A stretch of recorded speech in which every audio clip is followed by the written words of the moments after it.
എന്തുകൊണ്ട് രേഖാചിത്രം ഇഷ്ടപ്പെട്ടു?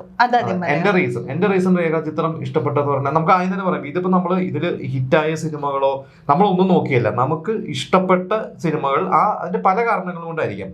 ഇപ്പൊ രേഖാചിത്രം എനിക്ക് ഇഷ്ടപ്പെടാൻ കാരണം എന്ന് വെച്ചാൽ ആ സിനിമ കണ്ടു കഴിഞ്ഞപ്പോ ഒന്ന് ഒരു ജെന്യുവൻ ആയിട്ടുള്ള ഒരു മൂവി, പിന്നെ എന്താ പറയാ ഒരു സത്യസന്ധമായിട്ടുള്ള സിനിമ എന്നൊക്കെ പറഞ്ഞു. പിന്നെ മെയിൻ ആയിട്ട് എനിക്ക് തോന്നുന്നു ആ കാതോട് കാതോരത്തിന്റെ ആ ഒരു നൊസ്റ്റാൾജി, മമ്മൂട്ടി ചേട്ടൻ, അതായത് ആ സിനിമ കണ്ടു കഴിഞ്ഞ ശേഷവും നമ്മൾ 2 ദിവസം ആ സിനിമയെ കുറിച്ച് തന്നെ നമ്മളിങ്ങനെ ചിന്തിക്കായിരുന്നു. കാരണം ആ ഒരു ക്യാരക്ടറെ കാണാതായതും എന്തോ ഈ പറഞ്ഞ കാതോട് കാതോരത്തിന്റെ ഒരു ഇതുള്ളത് കൊണ്ടും പഴയ ഒരു കാലഘട്ടം വീണ്ടും ഒരു കാണിച്ചത് കൊണ്ടൊക്കെ ആയിരിക്കും, എന്തൊക്കെയോ കൊണ്ടും കാരണം കൊണ്ട് ആ സിനിമ ഫേവറേറ്റ് ആയി. എനിക്കും അതെ. മെയിൻ ആയിട്ട് എനിക്ക് സിനിമയ്ക്കുള്ളിലെ സിനിമ ഭയങ്കര ഇഷ്ടമാണ്.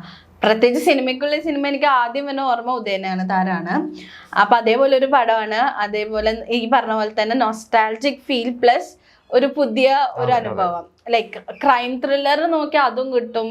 പിന്നെ നമുക്ക് നൊസ്റ്റാൾജി അടിക്കാനുള്ള കുറച്ച് മമ്മൂട്ടിയുടെ ആ എലമെന്റ്സും അങ്ങനത്തെ കുറെ സംഭവങ്ങളൊക്കെ വന്നപ്പോ എനിക്കും ഭയങ്കര ഇഷ്ടപ്പെട്ടു. പിന്നെ ഇതില് ഇപ്പൊ ക്രൈം ത്രില്ലർ എന്ന് പറയുന്നത് അതൊരു വെറും ഒരു ക്രൈം ത്രില്ലർ ആണെങ്കിൽ ചിലപ്പോൾ അതൊരു ആവറേജ് സിനിമയായിട്ട് പോരുന്നത്. അതിൽ ഈ പറയുന്ന കാതോട് കാതോര മിക്സ് വന്നപ്പോഴാണ് അതിനൊരു പുതുമ വന്നത്, നമുക്കത് കൂടുതൽ ഒരു ഇഷ്ടം തോന്നി. എനിക്കും ആ മെയിൻ റീസൺ കൊണ്ട് ആ നൊസ്റ്റാൾജിക് ഫീലും കൂടെ കൊടുത്തിട്ട് നമുക്ക് ക്രൈം ത്രില്ലർ സമ്മാനിച്ചപ്പോൾ അതൊരു സ്പെഷ്യൽ ഒരു ടൈപ്പ് മൂവി ആയി മാറി.